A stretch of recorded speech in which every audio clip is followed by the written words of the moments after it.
turun dari langit dunia misalnya, kemudian Allah Subhanahu wa taala beristiwa dan lain sebagainya, itu sifat fi'liyah Allah Subhanahu wa taala. Atau nanti para ulama menyebutkan ada sifat zatiyah fi'liyah, itu seperti kalam Allah Subhanahu wa taala, di mana kalam Allah Subhanahu wa taala itu ya secara nau'nya Allah Subhanahu wa taala itu bersifat kalam, namun secara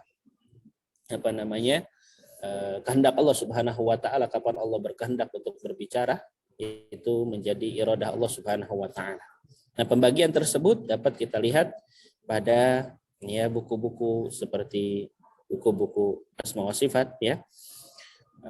Kemudian Qawaidul Muthla misalnya, kemudian juga Aqidah Wasithiyah dan suruhatnya. Di situ akan dijelaskan terkaitan dengan hal tersebut. Maka di sini kita ambil faedah bahwasannya bab asma wa sifat itu intinya ada di nafyu wal isbat. Itu pun min kibalil mutakallim, dari sisi pembicaranya, yaitu Allah Subhanahu wa taala yang menetapkan dalam Al-Qur'an gitu ya. Bahwasannya Allah Subhanahu wa taala memiliki sifat ini, sifat itu dalam Al-Qur'an. Begitu juga Rasulullah Shallallahu alaihi wasallam dalam hadis-hadisnya berbicara tentang sifat-sifat Allah Subhanahu wa taala. Itu dari sisi mutakallimnya. Yang mana al-muqabil bitasdiq wa takdzib, di mana direspon ya min kibalil mukhatab, dari sisi orang yang diajak bicaranya itu dengan respon pembenaran atau ya pendustaan. Ya dibenarkan ataupun didustakan. Ya, walaupun secara asal di mana tugas kita adalah membenarkan segala apa yang Allah dan Rasulnya sampaikan. Tapi kita berbicara tentang khobar dari sisi asalnya. Yang mana khobar itu memungkinkan untuk dibenarkan ataupun didustakan. Li'annahu khobar, gitu ya. Li'annahu khobarun amma yajibu lillahi ta'ala minat tauhid wa kamali sifat. Di mana itu adalah berita, khobar, dari apa yang wajib bagi Allah Subhanahu wa taala ditetapkan berupa tauhid dan juga kesempurnaan sifat. Wa amma yastahilu alaihi minasyirki wa naqsi wa mumatsalatil makhluqat.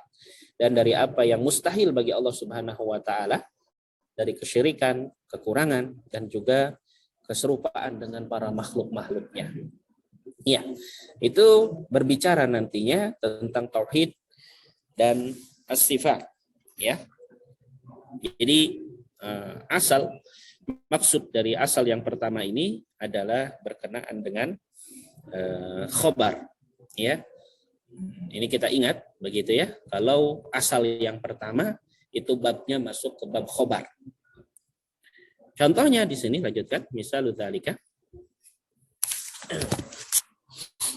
Misalul dzalika qauluhu ta'ala Allahu la ilaha illa huwal hayyul qayyum لا تأخذه سنة ولا نوم وفي قوله لا إله إلا هو إثبات التوحيد وفي قوله الحي القيوم إثبات كمال صفاته وفي قوله لا تأخذه سنة ولا نوم نفي النقائص عن الله المتضمن لإثبات الكمالات. Nah, jadi contohnya tentang pembicaraan tauhid wa sifat itu firman Allah Ta'ala, Allahu la ilaha illa huwa. Ya, ini tauhid rububiyah. Ya, di mana mengandung tentunya konsekuensi tauhid uluhiyah gitu. Lalu Allah Ta'ala berfirman, huwal hayyul qayyum. Tidak ada ilah yang berhak diibadahi dengan benar kecuali Ia yang maha hidup lagi mengurus. Ya. Seluruh makhluk ya la ta'khudhuhu sinatu wala naum, yang tidak mengantuk dan juga tidak tidur. Perhatikan dalam firman Allah la ilaha illa huwa itu ada isbatut tauhid, ya, penetapan tentang tauhid rububiyah, tauhid uluhiyah, ya. Di mana ada di situ nafyun wal isbat. Di mana nafyunya la ilaha illa huwa, yaitu isbatnya illa huwa. Ada penafian, ada penisbatan, betul? Wa bi qaulihi al hayyul qayyum, di situ ada isbat. Isbat apa? Kamal sifat. Penetapan tentang kesempurnaan Allah, di mana Allah itu maha hidup, lagi berdiri sendiri, ya, yang mengurus segala makhluknya. Allah Subhanahu wa taala Maha Kuasa atas semua itu. Wa fi qaulihi la ta'khudhuhu sinatu wala naum, mana Allah tidak mengantuk dan juga tidak tidur. Di sini ada penafian tentang kekurangan, ya, sifat-sifat kurang yang tidak layak bagi Allah Subhanahu wa taala, yang juga mengandung konsekuensi untuk menetapkan kamalat. Perhatikan baik-baik ya. Di sini ada isyarat dari Syekh bahwasannya ketika ada isbat itu memberikan konsekuensi isbat yang kamal, tidak ada sedikit pun kekurangan. Jadi ketika ada sifat-sifat isbat itu menunjukkan sifat yang sempurna, sifat yang tidak ada cacat, tidak ada sedikit pun kekurangan dalamnya. Semua sifat yang Allah tetapkan baginya itu semua adalah sifatul kamal, gitu ya. Semuanya sifatul kamal. Lalu di dalam penafian Allah Subhanahu wa taala terhadap sifat yang dinafikan oleh Allah terhadap zat-Nya, maka itu memberi konsekuensi itsbatul kamalat. Untuk apa? Untuk lawannya. Perhatikan, kalau Allah Subhanahu wa taala menafikan dari zat-Nya bahwasannya Allah itu tidak zalim, berarti lawannya apa? Allah adil. Begitu. Jadi ketika Allah menafikan satu sifat dari diri Allah Subhanahu wa taala, maka di situ ada konsekuensi, ada sifat kebalikannya yang sempurna. Ketika Allah Subhanahu wa taala misalnya menafikan dari zat Allah Subhanahu wa taala sifat lelah, berarti ada kebalikan yang sempurna. Dari kebalikan sifat lelah apa itu? Kuat. Allah Subhanahu wa taala memiliki kekuatan yang sempurna, berbeda dengan kekuatan apapun dari makhluk Allah Subhanahu wa taala. Yang terkuat sekalipun dari makhluk Allah, Allah Subhanahu wa taala jauh lebih kuat, jauh lebih besar dari makhluk-makhluk Allah yang lain. Jelas ini sampai sini? Nah, selanjutnya. Betul. Banyak.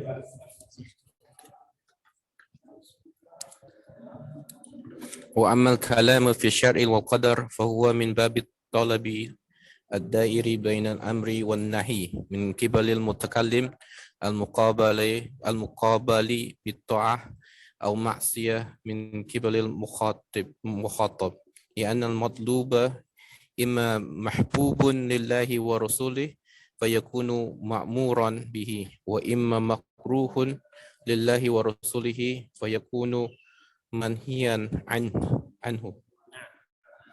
Jadi ini asal yang kedua.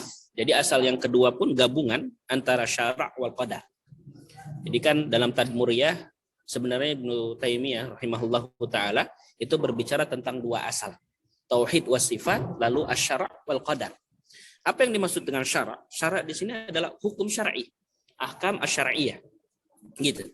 Yang berkaitan dengan tauhidul uluhiyah. Ya, Allah Subhanahu wa taala memerintahkan ini, melarang ini. Itu syariat Allah Subhanahu wa taala namanya. Jelas? Kemudian al-qadar. Dan qadar ini itu adalah ketentuan Allah Subhanahu wa taala. Artinya Allah menciptakan ini, Allah berkehendak ini, berkehendak itu ketentuan Allah Subhanahu wa taala yang memiliki kudrah, yang tanpa batas. Allah Subhanahu wa taala memiliki kudrah. Kudrah Allah maha luas, begitu kemampuan Allah Subhanahu wa taala, yang semuanya ini berkaitan dengan masyiah Allah, kehendak Allah Subhanahu wa taala. Ketika Allah Subhanahu wa taala ingin salat duhur 4 rakaat, salat subuh 2 rakaat, itu ketentuan dan keinginan Allah Subhanahu wa taala. Syariat Allah Subhanahu wa taala. Jelas? Ya, di mana perhatikan, kalau tadi tentang tauhid wa sifat itu babnya adalah bab khobar, ini babnya tolab, tuntutan. Beda dengan khobar, tapi tuntutan yang mana berkisar kepada amar wa nahi. Jadi Allah Subhanahu wa taala perintahkan, Allah Subhanahu wa taala larang, itu adalah dari sisi tolab. Tuntutan Allah Subhanahu wa taala bagi makhluknya min qibalil mutakallim. Begitu ya. Al-muqabil yang mana direspon oleh makhluk Allah Subhanahu wa taala min qibalil mukhatab, yang mana itu adalah makhluk Allah Subhanahu wa taala yang diperintahkan atau dilarang, itu bisa dengan ketaatan atau kemaksiatan. Gitu ya. Li'anal matlub, Ya, di mana sesuatu yang dituntut atau yang diinginkan oleh Allah Subhanahu wa taala imma mahmubun, ya, baik itu dicintai oleh Allah dan Rasulnya, mahbub, atau makmurun, maka dia itu makmuran bihi, maka itu diperintahkan. Adapun makruhun lillahi wa rasulihi, adapun bisa jadi, ya, yang dituntut itu sesuatu yang Allah benci atau Rasulnya benci, maka itu menjadi sesuatu yang terlarang. Jelas? Maka dalam hal ini kita lihat dalam ayat-ayat Allah Subhanahu wa taala berkaitan dengan khobar begitu ya. Itu kita harus perhatikan, tugas kita adalah membenarkan. Kalau berkaitan dengan tolab, itu bukan membenarkan saja tapi juga melaksanakan dan taat untuk melakukan. Begitu. Jelas ya? Misalu dzalika qauluhu ta'ala wa'budullaha wa la tusyriku bihi syai'an. Perhatikan ayat Allah Subhanahu wa taala di sini. Ini ada fi'il amr, berarti tolab, gitu ya. Di mana fi'il amr itu menunjukkan adanya tolab. Wa'budullaha wa la tusyriku bihi syai'an. Fa fi qaulihi fa'budullah wa'budullah, ini ada amr, ada perintah bi ibadatillah. Wa fi qaulihi wa la tusyriku bihi syai'an, di sini ada nahyu anil isyraku billah, larangan untuk menyekutukan Allah Subhanahu wa taala. Jelas ya? Nah, di sini kita harus bisa membedakan. Jangan sampai kita tidak bisa membedakan hal ini padahal hal ini diketahui oleh anak kecil sekalipun. Ya. Jangan sampai antum itu kalah sama anak kecil. Anak kecil misalnya disuruh diri nak. Terus bilang, "Oh, abi benar." Enggak mungkin. Masa diri nak? Abi benar, itu salah kan? Tapi dia langsung menaat, taat gitu, betul kan? Itu karena berdiri itu tolab. Nah, tolab itu tugas kita adalah taat, gitu. Bukan kebalik, gitu kan? Ya, dengan khobar begitu. Karena itu diketahui oleh semuanya. Makanya di sini disebut oleh Syekh. Nah, silakan.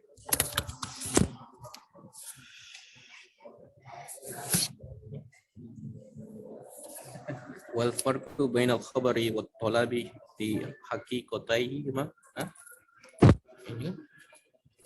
Ini.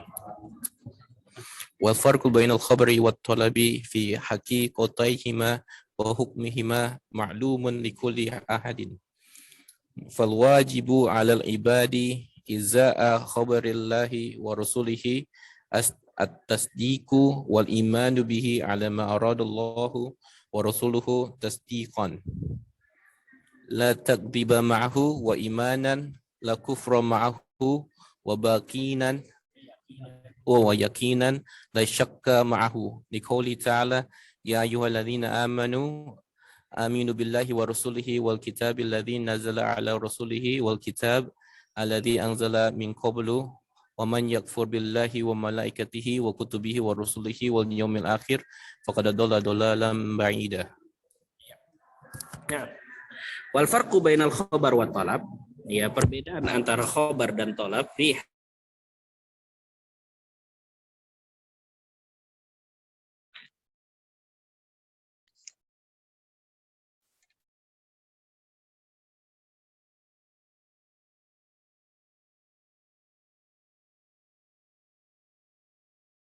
kalau misalnya berita contohnya apa? Di sana ada hujan. Nah, itu kan bisa dikatakan bohong, benar gitu kan? Itu berita. Tapi kalau misalnya talab itu tuntutan untuk melakukan, jangan kamu tidur. Nah, itu talab gitu ya, diketahui. Bahkan semua dalam hal ini ya, kalau misalnya kita bicara tentang lughah sebagaimana Anda sampaikan, ada namanya khobar, ada namanya insya, begitu ya, di kitab balaghah. Nah, kalau misalnya di nahwu yang maksud dengan khobar itu seperti fi'il madi, fi'il mudhari itu khobar, ya. Insya'nya adalah fi'il amr. Itu dalam nahwu. Dalam balaghah khobar dan insya jelas ya. Itu menunjukkan semua mengetahui tentang perbedaan khobar dan tolab di sini. Yang pasti fal wajib alal ibad, ya, yang wajib bagi seorang hamba ya berkenaan dengan khobar Allah dan Rasulnya itu adalah tasdik wal imanu bihi, membenarkan dan mengimaninya ya sesuai dengan apa yang Allah dan Rasulnya inginkan. Yang mana pembenaran tersebut tanpa ada pendustaan, keimanan tanpa ada kekufuran, dan yakin tanpa ada keraguan. Begitu. Berdasarkan firman Allah Subhanahu wa taala, ya ayyuhalladzina amanu, wahai orang-orang yang beriman, aminu billahi wa rasulih. Ya berimanlah kalian. Maksudnya di sini wahai orang-orang yang beriman, tetaplah kalian beriman kepada Allah dan Rasulnya. Ya, dan Al-Qur'an, Alkitab alladzi nazzala ala rasulihi, yang Allah turunkan kepada Rasulnya, wal kitab alladzi anzala min qabl, dan juga kitab-kitab yang diturunkan sebelumnya. Man yakfur billah, barang siapa yang kufur kepada Allah, wa malaikatihi, dan malaikat-malaikatnya, dan kitab-kitabnya, rusul-rusulnya, serta kufur kepada yaumil akhir, maka sungguh dia telah sesat dengan kesesatan yang jauh. Begitu ya. Maka yang wajib bagi seorang hamba berkenaan dengan tolab adalah imtithal. Perhatikan, taat. Ketaatan ala wajhi, dari sisi yang tidak dari sisi yang sesuai dengan apa yang Allah dan Rasulnya inginkan, tanpa ada sesuatu yang melebih-lebihkan ataupun tanpa dikurang-kurang, gitu. Fayakumuna bil ma'mur, sehingga seorang hamba atau para hamba-hamba Allah Subhanahu wa taala hendaklah menegakkan, melaksanakan apa yang diperintahkan dan menjauhi perkara yang dilarang. Berdasarkan firman Allah Subhanahu wa taala, ya ayyuhalladzina amanu atiullaha wa rasulah wa la tawallau anhu wa antum tasma'un. Wahai orang-orang yang beriman, taatlah kalian kepada Allah dan Rasulnya, janganlah kalian berpaling darinya sedangkan kalian telah mendengar. Wala takunu kalladzina qalu sami'na wa hum la yasma'un. Janganlah kalian seperti orang-orang munafikin yang mereka mengatakan kami dengar padahal mereka tidak mau mendengar. Inna syarrad dawab, sesungguhnya ya makhluk yang melata, yang paling buruk di sisi Allah Subhanahu wa taala adalah mereka yang tuli, mereka yang bisu, yang mana mereka tidak berpikir. Kalau seandainya Allah mengetahui pada mereka itu kebaikan, la asma'ahum, Allah akan memperdengarkan kepada mereka. Kalau asma'ahum latawallaw wa hum mu'ridun. Kalaulah Allah mendengarkan kepada mereka, mereka niscaya berpaling dan mereka itu menghindar, berpaling dari apa yang telah Allah perdengarkan kepada mereka. Jadi di sini jangan sampai kita seperti orang-orang munafikin yang mendengar tapi tidak mau taat. Gitu ya. Kemudian kalau kita berkenaan dengan khobar Allah, ya tugas kita adalah membenarkan dan mengimani segala apa yang telah Allah tetapkan untuknya. Kenapa? Karena Allah lah yang paling tahu ya tentang zatnya. Jadi kalau Allah Subhanahu wa taala tetapkan Allah punya tangan, Allah punya wajah, ya. Allah Subhanahu wa taala turun dari langit, begitu, Allah bersemayam di atas arsy, kita tetapkan dan kita imani sesuai dengan apa yang Allah mau dan Allah inginkan. Nah, faslun berikutnya. Nah,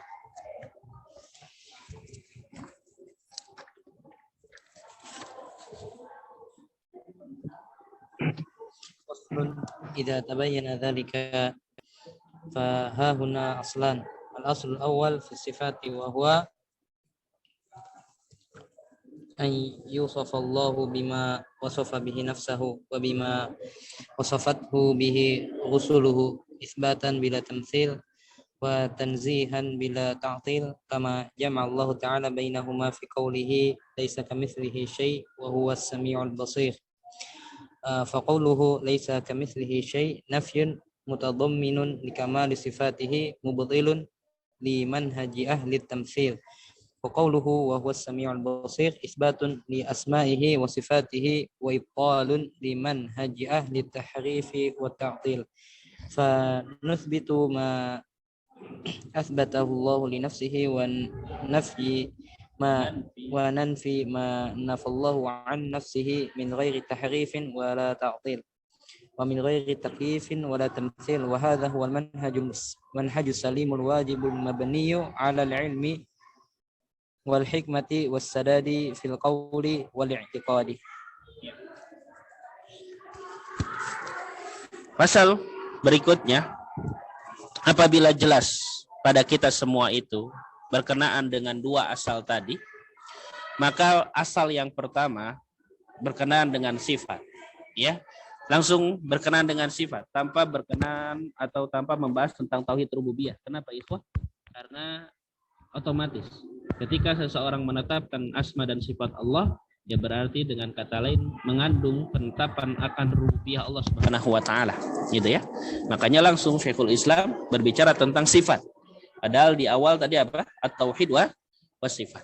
Perlu diketahui al-asul awal fis sifat, yang mana konsekuensinya itu juga mencakup pada tauhid rububiyah, wa huwa ayusafallahu bima wasafa bihi nafsah, yaitu kita menetapkan mensifati Allah Subhanahu wa taala dengan apa yang Allah sifati dirinya dengannya. Gitu. Jadi ini asalnya. Inilah dasar pondasi kita memahami tentang asma wa sifat, simple. Ya, kita mensifati Allah sesuai dengan apa yang Allah sifati diri. Karena Allah lah yang paling tahu, ya, dengan zatnya Allah Subhanahu wa taala, dan makhluk Allah Subhanahu wa taala yang tahu tentang sifat-sifat Allah karena diberikan wahyu adalah para rasul. Makanya disebutkan wabima wasafatu bihi rusuluhu, ya, dan dengan apa yang disifati Allah Subhanahu wa taala oleh para rasul. Perhatikan lafaz rusul ini jamak, menunjukkan semua para rasul itu sama dalam mensifati Allah Subhanahu wa taala. Gitu ya, bukan Nabi kita Muhammad semata, namun seluruh para rasul itu sama dalam mensifati Allah Subhanahu wa taala. Di mana itsbatan bila tamtsil.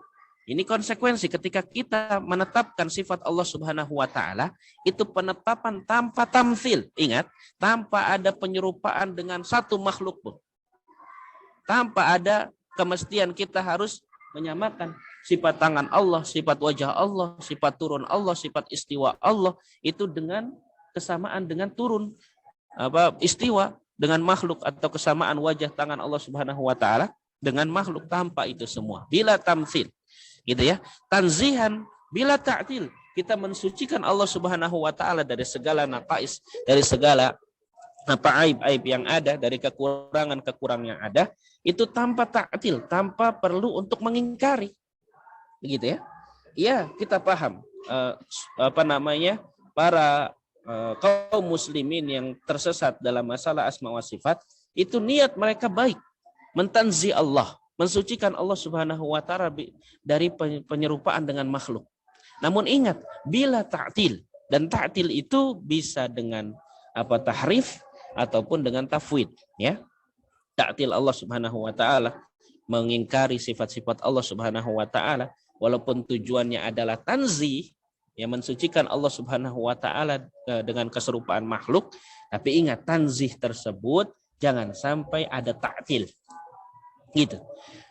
Sebagaimana Allah Subhanahu wa taala mengumpulkan kedua hal tersebut, yaitu tentang itsbat dan juga itsbat dan juga nafi, gitu ya. Itu di firman Allah Subhanahu wa taala, laisa kamitslihi syai'un wa huwas samiul basir, di mana dalam firman Allah laisa kamitslihi syai'un, di situ ada penafian yang memberikan konsekuensi, ya, kepada kesempurnaan sifat Allah Subhanahu wa taala yang tanpa ada penyerupaan dengan makhluk satupun. Mubtilun liman haji ahli tamtsil, yang mana ayat ini membatalkan manhajnya ahli tamtsil, ya, dari mujassimah, musyabbiha, ya, dari firqah mujassimah yang memberikan tajsim jism, bentuk kepada Allah Subhanahu wa taala, ataupun musyabbiha yang menyerupakan Allah dengan makhluk yang lainnya. Ini, ya, pembatalan. Tak ada, ya, satu makhluk pun yang serupa dengan Allah Subhanahu wa taala. Laisa kamitslihi syai'un. Wa qauluhu wa huwas samiul basir. Perhatikan, di situ Allah Subhanahu wa taala mengisbat, menetapkan, ya, tentang nama dan sifat Allah Subhanahu wa taala, yang mana hal itu ibtalun, membatalkan kepada manhaj ahli ta'rif, tahrif wa ta'til, ya, manhajnya golongan orang yang melakukan penyelewengan atas nama dan sifat-sifat Allah, dan juga orang-orang yang mengingkari sifat-sifat Allah. Maka kita menetapkan apa yang Allah tetapkan untuk dirinya, dan menafikan apa yang Allah nafikan untuk dirinya tanpa perlu adanya tahrif, penyelewengan, ya, wala ta'til, dan juga tidak ada pengingkaran, min ghairi taqib, dan juga tanpa ada membagaimanakan sifat Allah Subhanahu wa taala, wala tamtsil, dan juga tidak menyerupakan sifat Allah dengan apapun itu. Wa hadha huwal manhajus salimul wajibul mabniyu 'alal ilmi wal hikmati was sadad fil qawli wal i'tiqad. Inilah manhaj yang benar, yang wajib, yang dibangun atas ilmu, hikmah, dan kebenaran dalam ucapan dan juga keyakinan. Ya, dalil jelas dalam hal ini bagi kita untuk kita pahami semuanya. Walahu dalilan.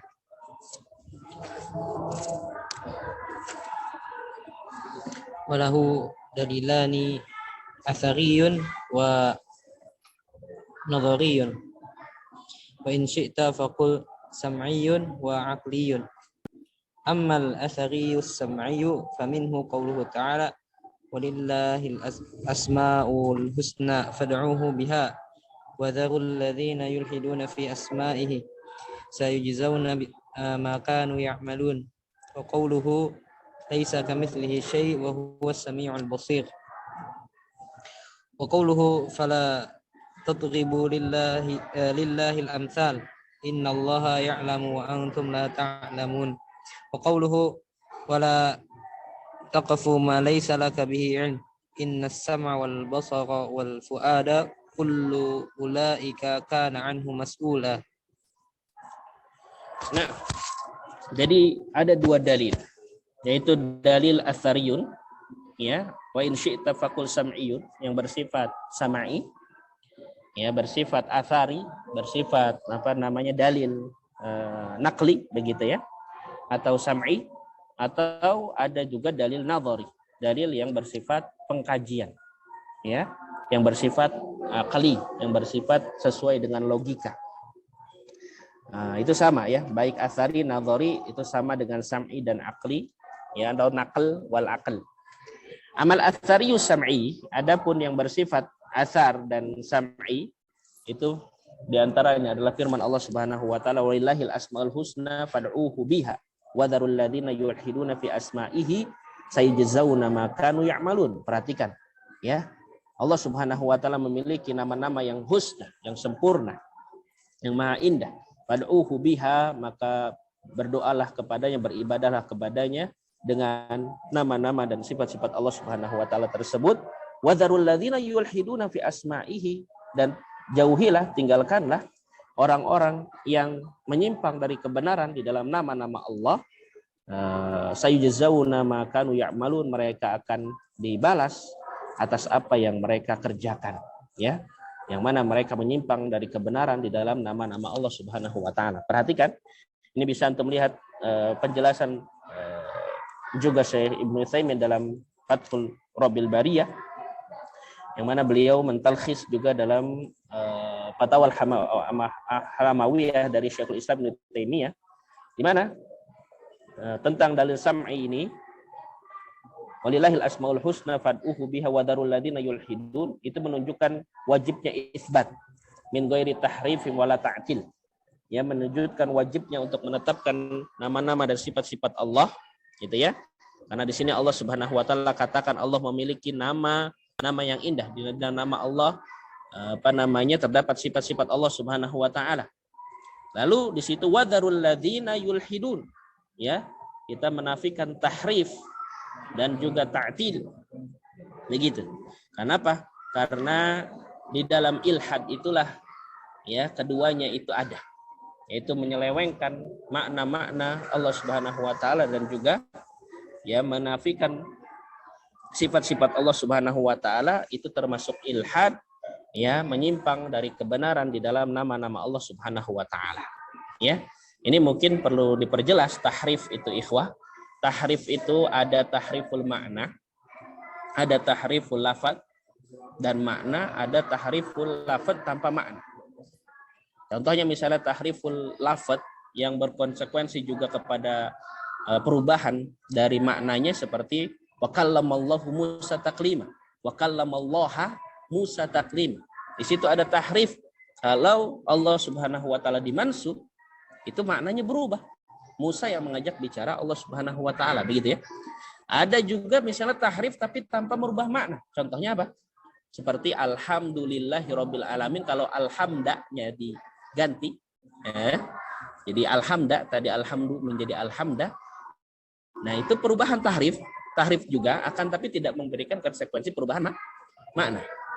Gitu ya. Tapi yang fatal adalah yang banyak terjadi adalah ketika tahrif itu yaitu yang mereka katakan sebagai ta'wil. Gitu ya. Makna istawa dirubah menjadi istaulah. Nama dua tangan Allah menjadi kudrah Allah Subhanahu wa taala. Ini termasuk tahrif. Jelas ya? Nah, itu tahrif. Adapun ta'til itu sebenarnya bisa memberikan konsekuensi kepada penafian. Baik penafian secara menyeluruh, Allah Subhanahu wa taala tidak punya tangan, Allah tidak punya wajah misalnya. Itu ta'til namanya. Atau bisa juga itu menetapkan lafaz tapi tanpa ada makna. Begitu. Itu namanya tafwid. Tajhil juga. Bisa dipahami istilah-istilah yang ada. Sehingga nanti ada firqah mu'attilah, firqah mufawwidah. Begitu ya. Ada mulhidun. Nah, itu kita harus pahami dari lafaz-lafaz yang ada. Ada musyabbiha, ada mumatsilah, ada mujassimah, gitu. Itu istilah firqah-firqah yang ada dalam masalah asma wa sifat. Itu pada dasarnya ini yang harus kita pegang. Ini dasar pokok Ahlussunnah wal Jamaah, begitu. Yang menetapkan nama Allah berarti kita menetapkan ada sifat subutiyah, ada sifat salbiyah berarti kita menafikan apa yang Allah nafikan, begitu. Dari sifat salbiyah tersebut ada yang sifatnya berupa zat Allah Subhanahu wa taala, ada yang berupa sifat fi'liyah Allah Subhanahu wa taala, gitu ya. Lalu tanpa takyif wala tamtsil wala tashbih wala tahrif, begitu, wala ta'ti wala tafwid. Itu semua kita tetapkan walillahil asmaul husna fad'uhu biha wa dzarul ladzina yulhiduna fi asma'ihi sayujzauna ma kanu ya'malun. Itu penetapan nama-nama Allah Subhanahu wa taala tanpa itu semua, tanpa ada ilhad. Lalu di firman Allah Subhanahu wa taala laisa kamitslihi syai'un wa huwas samiul basir, maka di sini ada kewajiban kita untuk menafikan tamtsil. Ini tadi membatalkan madhab ahli tamtsil, gitu ya, ahli tashbih, ahli tajsim. Kita nafikan dari sifat Allah Subhanahu wa taala karena Allah berfirman, laisa kamitslihi syai'un, tak ada satu makhluk pun, tak ada sesuatu apapun yang serupa dengan Allah Subhanahu wa taala. Jelas? Adapun firman Allah Subhanahu wa taala di situ, wala taqfu ma laisa laka bihi ilm, perhatikan di sini itu kewajiban bagi kita untuk tawakuf, tidak memberikan penetapan ataupun menolak penetapan kalau hal tersebut tidak ditetapkan oleh Allah dan Rasul-Nya. Perhatikan ya, karena di sini mazhab Ahlussunnah wal Jamaah kalau berbicara tentang masalah apakah Allah punya arah, apakah Allah punya hudud, apakah Allah ada qiyamul hawadis, apakah ada hadnya Allah Subhanahu wa taala. Itu semua istilah-istilah yang harus dipahami. Apa maknanya? Kalau maknanya benar, kita terima. Kalau maknanya salah, kita tolak. Begitu. Karena Allah Subhanahu wa taala tidak memberikan atau menetapkan hal itu semua. Namun kalau kita berbicara dengan mereka, ahlul kalam mutakallimin, ketika berbicara tentang jihah misalnya, tentang tahid, had misalnya, atau qiyamul hawadits, kita harus pahami apa maksud mereka, gitu. Jadi jangan sampai kita cepat-cepat tolak, begitu, kemudian atau kita cepat-cepat menetapkan. Pahami dulu apa maksud mereka, begitu. Makanya nanti bahasan berikutnya kita akan melihat hikmah atau kejeniusan Ibnu Taimiyah di dalam menjelaskan itu semua. Dari perkataan-perkataan mereka, Ibnu Taimiyah menjelaskan secara detail apa yang dimaksudkan oleh mereka. Kalau ini maksudnya maka kita terima, kalau ini yang dimaksudkan maka kita tolak, begitu. Ya, jangan sampai juga sebagian seperti penulis kitab Naqd at-Tadmuriyah itu mengatakan Ibnu Taimiyah tidak konsekuen dengan apa yang beliau ucapkan. Di mana Ibnu Taimiyah sering mengatakan menetapkan sifat Allah Subhanahu wa taala sesuai dengan apa yang Allah tetapkan, tapi ternyata Ibnu Taimiyah menetapkan had, misalnya menetap qiyamul hawadits, menetapkan eh, sifat ikhtiariyah bagi Allah Subhanahu wa taala, padahal itu tidak ditetapkan oleh Allah Subhanahu wa taala. Ini kekeliruan dari mereka yang tidak memahami hakikat atau tidak mendalami apa yang dipahami oleh Ibnu Taimiyah rahimahullahu taala. Nah, itu yang perlu kita pahami. Wala taqfu ma laysa laka bihi ilm, janganlah engkau mengikuti sesuatu yang tidak engkau miliki ilmunya. Inna sam'a wal basar wal fuad kullu ulaika kana anhu mas'ula, sesungguhnya pendengaran, penglihatan, hati, semua itu akan dimintai pertanggungjawabannya. Gitu ya. Wala tadribu lillahil amsal, janganlah fala tadribu lillahil amsal innallaha ya'lamu wa antum la ta'lamu. Janganlah kalian di sini menjadikan bagi Allah Subhanahu wa taala tandingan-tandingan, begitu ya. Sesungguhnya Allah mengetahui sedangkan kalian tidak mengetahui. Di situ ada isbat, ada nafi, begitu ya. Dan juga agar kewajiban kita untuk tawakuf, ya, tidak berbicara pada sesuatu yang tidak Allah dan Rasulnya tetapkan. Ya, wa aman nadhariul aqli, adapun secara nadhariul aqli, secara akal, secara pengkajian, bali anal qaula fi asma'illah wa sifatihi min babil khabaril mahd. Perhatikan ya, karena pembicaraan tentang nama dan sifat Allah itu masuknya pada bab apa tadi? Bab khabar semata. Tugas kita adalah apa? Membenarkan. La yumkin lil aqli idraku tafasilih. Tidak mungkin bagi akal kita untuk mengetahui rincian detailnya. Takkibnya seperti apa? Nggak mungkin. Karena kita nggak tahu, itu semua khobar. Allah tetapkan Allah punya tangan, kita nggak tahu kaifiahnya seperti apa. Allah tetapkan Allah turun dari langit, kita nggak tahu bagaimana Allah Subhanahu wa taala turun dari langit. Gitu kan? Bagaimana Allah Subhanahu wa taala menetapkan hal tersebut, kita tetapkan, namun kita tidak tahu tafsilnya seperti apa. Wajib al-wuqufu fihi ala majabihi as-sam'u. Perhatikan, wajib bagi kita untuk al-wuquf. Ini tawakuf maksudnya tadi, ya, tidak memberikan penetapan ataupun penafian ala majabihi as-sam'u. Wallahu taala.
Alhamdulillah. Salatu wassalamu ala nabiyina Muhammadin wa ala alihi wa sahbihi ajma'in wa ba'd. Tawajjab al-wuqufu fihi ala ma ja'a bihi sam'u. Maka wajib untuk berhenti sesuai dengan apa yang datang padanya as-sam'u, dalil yang kita dengar dari Al-Qur'an dan hadis-hadis Nabi sallallahu alaihi wasallam. Nah, ada pertanyaan?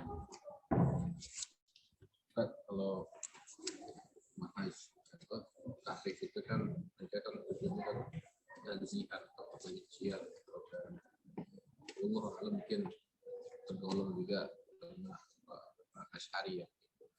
Kalau yang ahlu tamsil itu di zaman kita ini masih ada nggak? Ahlu tamsil kalau zaman kita ada apa enggak? Ya, kalau dari detailnya Anda enggak tahu ya siapa maksudnya mereka. Tapi yang dimaksudkan dengan menyerupakan, jadi ada golongan di mana mereka memahami semua itu secara zahir semata, begitu. Jadi ya al-mujassimah ada berarti kan orang-orang yang menyamakan, menjisimkan Allah Subhanahu wa taala, artinya Allah punya tangan, Allah punya kaki. Itu mereka gambarkan Allah seperti apa begitu. Nah, bisa jadi orang-orang yang awam yang tidak mengerti tentang masalah ini menyatakan Allah Subhanahu wa taala seperti ini, seperti itu, begitu. Iya, mereka nggak paham tentang hal itu. Nah, itu tidak disebutkan nama firqah dan lain sebagainya, tapi kita pahami ada orang-orang yang memahami bahwasannya Allah itu ya sebesar ini mungkin sebesar itu, gitu kan? Karena nggak paham, gitu. Allah taala. Baik, ada pertanyaan dari teman-teman di online. Ustadz, bagaimana dengan 20 sifat yang diajarkan semasa kanak-kanak? Ini hukumnya bagaimana Ustadz dan bagaimana kita menyikapinya? Iya, sifat 20 yang diajarkan semasa kanak-kanak itu perlu kita perinci dan kita pelajari. Ya, mana yang dimaksud nanti itu masuk sifat-sifat Allah Subhanahu wa taala, ya. Karena mereka juga sebenarnya sifat 20 itu kembali kepada 7 sifat. Begitu. Allah wujud, Allah itu ada, kita pun tetapkan Allah ada. Kemudian Allah itu mengetahui, kita pun tetap Allah mengetahui. Allah punya iradah, Allah punya kehendak, Allah punya qudrah, kemampuan, kita tetapkan. Begitu. Ya, adapun rincian-rincian yang lain kita harus perjelas dan kita pahami. Jadi secara umum sifat 20 itu kita terima semuanya, gitu ya. Namun bukan terbatas sifat Allah itu dengan 20. Itu kita harus pahami. Ya, sifat 20 yang dimaksudkan oleh mereka misalnya tentang qadim, baqa, itu sama dengan al-awwal wal akhir di sifat-sifat yang ada dalam Al-Qur'an. Hanya saja kita perlu perjelas begitu ya. Itu yang lebih tepat kita katakan bukan qidam baqa tapi lebih ke al-awwal wal-zahir al-awwal al-akhir, itu yang disebutkan oleh Allah Subhanahu wa taala walaupun maknanya sama begitu. Jadi secara umum sifat-sifat 20 itu ya kalau kita pelajari itu sama begitu, tapi yang keliru adalah ketika memerinci semua itu yang nantinya akan kalau kita pelajari itu akan ada tafsilat yang perlu dikritisi. Gitu aja. Ya, wallahu taala a'lam. Adapun yang lain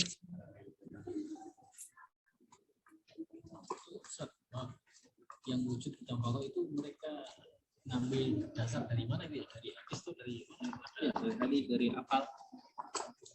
Itu. Artinya ditetapkan dalam Al-Quran kan nggak ada itu. Sebenarnya ada ketika bicara tentang apa ilmu begitu kan wujud dampak falafatul hawadisi qiyamu binafsihi wahdaniyah qudrah iroda ilmu haya itu ada ilmu qudrah iroda ilmu haya ada dalil-dalil ada sampai tapi yang berbeda dengan mereka dengan kita adalah mereka itu Asy'ariyah mutaqaddim mutaakhir ya Pak yang kita maksudkan itu landasan asalnya akal logika gitu. Jadi beda dengan kita, landasan kita adalah apa yang ada di Al-Quran hadis. Kalau mereka ini masuk logika tidak, kalau Allah Subhanahu wa taala punya ilmu, punya haya, oh iya bisa terima.